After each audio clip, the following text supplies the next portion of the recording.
नमस्कार दोस्तों, मैं हूं पुलकित मोहन सिंगला। स्वागत है आपका हमारे चैनल में। दोस्तों, आज हम इस विषय में बात करेंगे कि संगीत और गायकी के क्षेत्र में अगर आप जाना चाहते हो तो किस तरीके से आप अपने जीवन में ये सावधानी अगर आप बरतते हो या इन नियमों का पालन करते हो तो बहुत हद तक आपको इसमें उपलब्धियां भी मिलेंगी और कहीं ना कहीं आपके जीवन में जो भी नकारात्मकता जुड़ी हुई है, जो आपको इस प्रोफेशन में जाने से रोक रही है, वो भी घटेगी।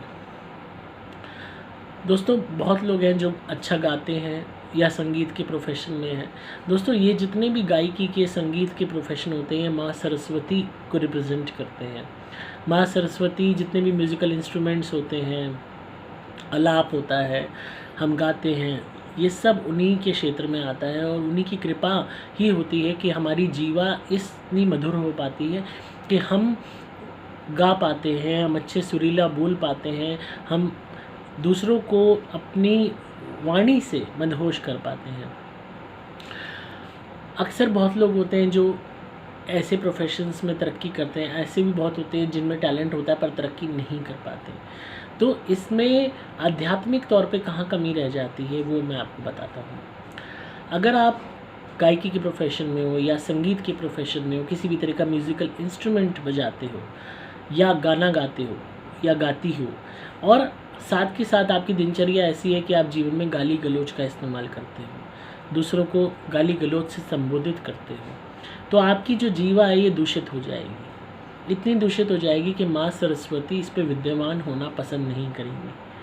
अगर आपके स्टार्स अच्छे चल रहे हैं, किस्मत ठीक चल रही है, तो हो सकता है आपको काम मिल भी जाए, पर जो उपलब्धि आप अपनी इस जीवा के माध्यम से ले सकते थे वो नहीं मिलेगी। अक्सर क्या होता है, लोग बुरे कर्म करते वक्त जब उनके साथ सब ठीक हो रहा होता है तो कहते हैं अरे क्या है, कर्मों की तो कोई सज़ा ही नहीं होती, कुछ नहीं होता। पर वो बेवकूफ़ लोग ये भूल जाते हैं कि आप इससे कहीं ज़्यादा अच्छा पा सकते थे, क्योंकि आपकी किस्मत में इससे ज़्यादा मिलना था, पर आपने बुरे कर्म करके उस स्तर को घटा दिया। कहते हैं ना कि एक इंसान जो था वो बुरे कर्म करता रहा, खूब बढ़िया मौज में रहा, कोई दिक्कत नहीं, जीवन ठीक ठाक उसका कट गया और उसने कहा अरे कोई जो है वो होती ही नहीं, बुरे कर्मों की सज़ा। जब उसकी किस्मत देखी गई, जब उसका हाथ देखा गया, जब उसके कुंडली देखी गई, तो पता चला कि इसका तो राजा बनने का योग था, इसका तो योग था कि बहुत करोड़ों अरबोपति बनेगा, ये तो बड़े बड़े इसके बंगले होंगे, दुनिया भर की इसकी मौज होगी, इसका नाम होगा, शोहरत होगी, पर वो सब तो इसको मिला ही नहीं। ये अमीर बना रहा, ज़िंदगी भर इसकी ठाठ से कटी, पर जो ऐसा नाम होना था वो तो हुआ ही नहीं। ऐसा क्यों नहीं हुआ? क्योंकि वो उस सब को जो उसकी कुंडली में लिखा था, उस सब को वो रोकता रहा अपने बुरे कर्मों से, बुरे कर्म करता गया और उस चीज़ को जो सत्य हो सकती थी उसको असत्य में बदलता चला गया। इसीलिए जब जो बुरे कर्म करने वाले होते हैं, पापी, वो सोचते हैं कि हमारे साथ तो बुरा कुछ हो ही नहीं रहा, हमें तो कोई दिक्कत ही नहीं है, कोई बुरे कर्म की सज़ा होती ही नहीं है। सज़ा ये है कि तुम्हारे को जो मिल सकता था तुमने खुद को ही उससे डिप्राइव कर दिया, क्योंकि तुम उतने में ही संतुष्ट हो गए जितना तुम्हें अब मिल रहा है या जितना भी तुम्हारे पास है, बल्कि तुम्हें मिल इससे ज़्यादा सकता था, पर तुमने उसको लात मार दी अपने बुरे कर्मों के माध्यम से। तो जो भी संगीत के क्षेत्र में अगर वो गाली गलौज करते हैं, खूब माँ बहन की गालियाँ देते हैं और उनका काम भी मिल रहा है, तो ये बात भूल रहे हैं कि आप इससे भी बड़े बन सकते थे, पर आपने उसी को रोक दिया बुरे कर्मों का सहारा लेके, गाली गलौज बोल के, अपनी जीवा को दूषित करके। इसके अलावा किसी के साथ भी आप बुरा कर रहे हो, किसी की भी बद्दुआ ले रहे हो, किसी की भी हाय ले रहे हो, तो वो भी जीवा से निकली हुई बात है। कोई आपको हाय दे रहा है, बद्दुआ दे रहा है, तो अपनी जीवा से ही दे रहा है। जिस तरीके से हम किसी को ज़ुबान देते हैं, इसी तरीके से जब हम किसी को बद्दुआ या हाय देते हैं तो और वो भी लगती है, खासकर जब वाकई में सामने वाला आपके कारण परेशान हुआ हो। तो जितनी आप बद्दुआ हाय कमाओगे उतना ज़्यादा आपकी तरक्की घटेगी। आपको लग रहा है कि हाँ मैं बहुत अच्छी तरक्की कर रहा हूँ, पर जो आप पा सकते थे उससे आप दूर हो जाओगे। जिसकी आपने कल्पना भी नहीं की थी वो ईश्वर आपको देना चाहते थे, पर आपने बुरे कर्म करके उस सारे सपने को खुद ही क्वैश कर दिया, जो अभी आपके सामने नहीं था, जो आप इमेजिन भी नहीं कर सकते थे वो भगवान देते, पर आपने उसे खुद ही ख़त्म कर दिया। तो एक तो ये चीज़। दूसरी, कभी भी किसी को झूठी ज़बान ना दें। ज़बान देते हैं तो उसको पूरा करें। बहुत लोग आज के टाइम में वादा खिलाफ़ी करते हैं, promises are meant to be broken का रूल आजकल चल रहा है, और खाली संगीत का क्षेत्र ही नहीं, हर क्षेत्र में आज ऐसा है। लोग ज़ुबान देते हैं मुकर जाते हैं। तो जो ज़ुबान देने मुकरने वाले लोग हैं, ये लोग सबसे ज़्यादा धोखा खाते हैं अपने जीवन में, सबसे ज़्यादा संघर्ष भोगते हैं अपने जीवन में। और जो इनकी को ज़ुबान दे रखी थी ईश्वर ने कि हाँ तुम्हारे को इस जन्म में बढ़िया कुछ मिलेगा, उससे फिर कर्मों का प्रारब्ध रोक देता है उस सबको, क्योंकि इन्होंने भी किसी को मुकरा ज़बान दे के, तो फिर जो कर्मों ने ज़बान दे रखी थी, प्रारब्ध ने जो ज़बान दे रखी थी कि हाँ तुम्हारे को ये मिलेगा, उससे अपने आप इनको हटा दिया जाता है, क्योंकि ये समझ लिया जाता है कि अब ये इसके लायक नहीं रहे। जब ये दूसरे को ज़बान दे के मुकर सकते हैं तो ये भी इस काबिल नहीं है कि इनके जो प्रारब्ध में लिखा था वो इनको वाकई मिले, खासकर अच्छे संदर्भ में मैं कह रहा हूँ। उसके अलावा जितना हो सकता है आप संगीत के क्षेत्र में हैं तो ईश्वर का जो वो है, ईश्वर के जो भजन है या ईश्वर को जो याद करने की बात है वो ज़रूर करें। बहुत लोग हैं हर तरीके के गाने गाते हैं, हिप हॉप है, ये है वो। आजकल ट्रेंड चल रहा है गंदी गाली गलोच या अश्लील बातों के गाने बनाने का। हिप हॉप में भी माँ बहन की गालियाँ इस्तेमाल करेंगे, पॉप सॉन्ग्स में माँ बहन की गालियाँ इस्तेमाल करेंगे, गंदी गंदी अश्लील बातें इस्तेमाल करेंगे, और लोग भी पागल की तरह आकर्षित होते हैं। अरे वाह उसमें तो गंदी गाली है, अरे वाह उसमें तो गंदी गंदी बातें हैं, मज़ा आ रहा है, डैक पे चलाएंगे, गाने में चलाएंगे, उछलेंगे कूदेंगे, जैसे बड़ा भारी बहुत अच्छे वचन सुन रहे हो। तो सुनने वाला भी बेवकूफ़ है जो अपने कानों को दूषित कर रहा है, अपनी आत्मा को दूषित कर रहा है, और बोलने वाला तो है ही बेवकूफ़ जो अपनी जीवा से। आजकल इतने गंदे गाने बन रहे हैं, लोग अपने आप को ही गाली दे रहे हैं माँ बहन की गानों में। मतलब कलयुग का की गिरावट देखो, कोई आपको गाली दे तो 1 मिनट के लिए होता है कि गुस्सा आए बंदे को, खुद को ही गाली दे रहे हैं राजी होके गानों में। मतलब कितनी बड़ी गिरावट है। और अश्लीलता वाले गाने बना रहे हैं, अश्लीलता वाले शब्दों का इस्तेमाल कर रहे हैं, गंदे से गंदे शब्दों का। और तो ये एक बुरा कर्म है, बुरा कर्म आप अर्जित कर रहे हो, समाज को ख़राब कर रहे हो, लोगों के अंदर गंदी भावनाएं पैदा कर रहे हो, गंदे लालच पैदा कर रहे हो, हवस पैदा कर रहे हो, गुस्सा पैदा कर रहे हो, गाली गलोच देने की भावना पैदा कर रहे हो। तो ये बहुत सारे बुरे कर्म हैं, क्योंकि इनका जो रिमोट कॉज है, आपका गाना हज़ारों लाखों लोगों ने सुना, वो बकवास भी सुनी, गंदी गालियाँ सुनी, तो लोगों के दिमाग में इम्पैक्ट गया कि हाँ ये गाली देना सही है, यूँ गंदी बातें करना सही है, औरतों के लिए गंदा बोलना सही है, आदमियों के लिए बुरा बोलना सही है। तो वो एक गंदी सोच उनके दिमाग में आपने इम्प्लांट कर दी। तो इसका रिमोट कॉज हुआ कि आपने हज़ारों लाखों लोगों को दूषित कर दिया अपनी दूषित ज़ुबान से और उन दूषित शब्दों से जिनका आपने प्रयोग किया उस संगीत को बनाने के लिए। तो आपने एक बार में लाखों बुरे कर्म कर दिए, और लाखों बुरे कर्म जब जब वो गाना बजाया जाएगा, जहाँ जहाँ वो जाएगा, जहाँ जहाँ लोग सुनेंगे, जहाँ जहाँ लोगों पर नेगेटिव इम्पैक्ट पड़ेगा, उसके बुरे कर्म का जो फल है वो आपके निमित्त जाएगा। तो आप संगीत के क्षेत्र में तो ऐसे बुरे गाने मत बनाइए।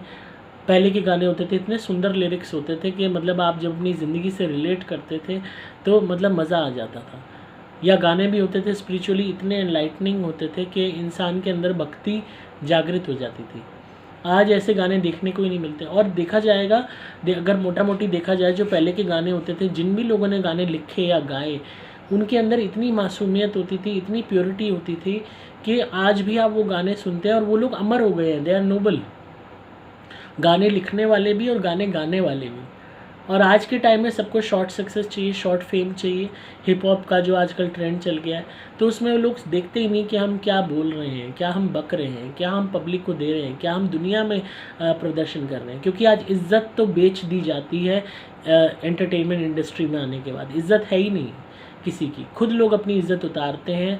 आप माँ बहन की गालियों वाले गाने बना रहे हो तो आप सबसे पहले अपनी इज़्ज़त उतार रहे हो पब्लिकली कि आप किस तरीके के हो इंसान, क्या कैरेक्टर है आपका। और पब्लिक भी ऐसी पागल के मज़ा ले रही है, उन्हीं गानों का खुश हो रही है कि जैसे बड़ी भारी तालीम दी जा रही है, बड़ा भारी ज्ञान दिया जा रहा है, और उन्हीं गंदे गानों को गुनगुनाते हैं पागल की तरह, मतलब रिवाइंड कर करके। तो आप खुद भी बुरा कर्म कर रहे हो और औरों को भी बुरे कर्म के लिए अर्जित कर रहे हो, प्रेरित कर रहे हो। तो ऐसा आप करोगे अपने आप, जो आप सक्सेस पा सकते थे वो नहीं पाओगे। अगर आपको लग रहा है आपने बहुत हाई सक्सेस पा ली है, तो हो सकता है आपके प्रारब्ध में और भी ज़्यादा लिखा था, पर आपने उसको ख़त्म कर दिया इन बुरे कर्मों को करके। गाने बनाने हैं, आप अच्छे सुंदर लिरिक्स बनाइए, अच्छे गाने गाइए जो लोगों को प्रेरित करें अच्छा करने के लिए, भला करने के लिए।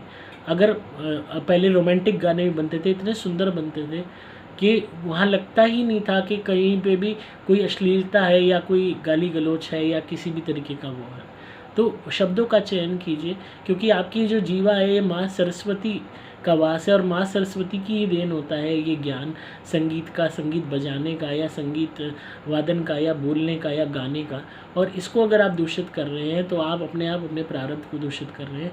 जो कुछ आप पा सकते थे आप उससे दूर जा रहे हैं। आपकी किस्मत में अच्छा था, आपने पहले कभी अच्छे कर्म किए हुए होंगे, उसका फल आप भोग रहे हो, पर उससे ज़्यादा जो आप भोग सकते थे उसको आप खुद ही खिंड कर रहे हो, खुद ही उसको वेस्ट कर रहे हो, खुद ही उसको ज़ीरो कर रहे हो आज बुरे कर्मों को अंजाम देके। उसके अलावा जो संगीत के क्षेत्र में उनसे यही कहूँगा, ज़्यादा से ज़्यादा मीठे का दान करें। और अक्सर संगीत वालों को कहते हैं मिश्री सौंफ खाने के लिए, उनका गला उससे साफ़ रहता है। खटाई ना खाएं कहा जाता है, ये तो खैर हर एक को पता होगा जो संगीत के क्षेत्र में है। और उसके अलावा जितना ज़्यादा आप मीठा बांटेंगे, जितना ज़्यादा आप लोगों का आशीष लेंगे, उतना ज़्यादा आपके लिए उत्तम रहेगा। क्योंकि जो ब्लेसिंग्स होती हैं यही हमें आगे जाने के लिए मदद करती हैं, यही हमें जीवन में प्रोत्साहन देती है और यही हमें हर तरीके की परेशानियों से बचाती हैं। इसीलिए अगेन ब्लेसिंग्स भी कम मिलेंगी जब आप सत्कर्म करेंगे। हर चीज़ का मोटा मोटी सार वही आ जाता है। तो खैर ये तो संगीत के क्षेत्र की बात थी। बाकी आप किसी भी फील्ड में सत्कर्म कीजिए, किसी का बुरा मत कीजिए। तो जिन भी भाई साहब का सवाल था उनसे यही कहूँगा कि अपनी जीवा से अच्छे अच्छे गाने गाइए, ईश्वर के गाने गाइए, भजन गाइए, भगवान के गाने गाइए।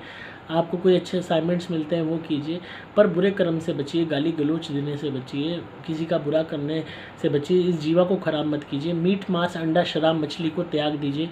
इस जीवा को पवित्र रखिए ताकि इस पर माँ सरस्वती का वास बना रहे और आपके कंठ में माँ सरस्वती हमेशा विराजमान रहे।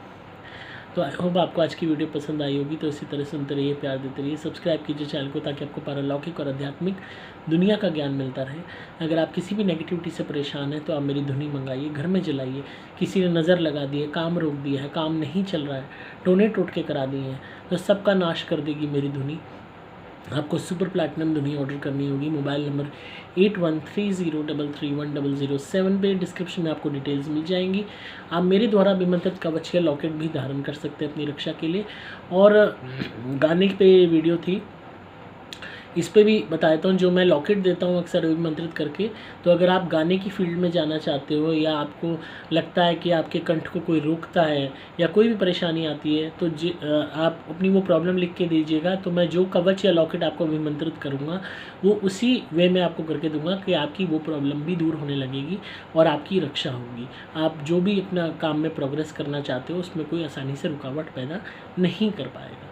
तो डिस्क्रिप्शन में आपको कॉन्टैक्ट नंबर्स मिल जाएंगे जहां से आप कॉन्टैक्ट करके ये मंगा सकते हैं। तो इसी तरह सुनते रहिए, प्यार देते रहिए। मैं हूँ आपका दोस्त पुलकित मोहन सिंगला।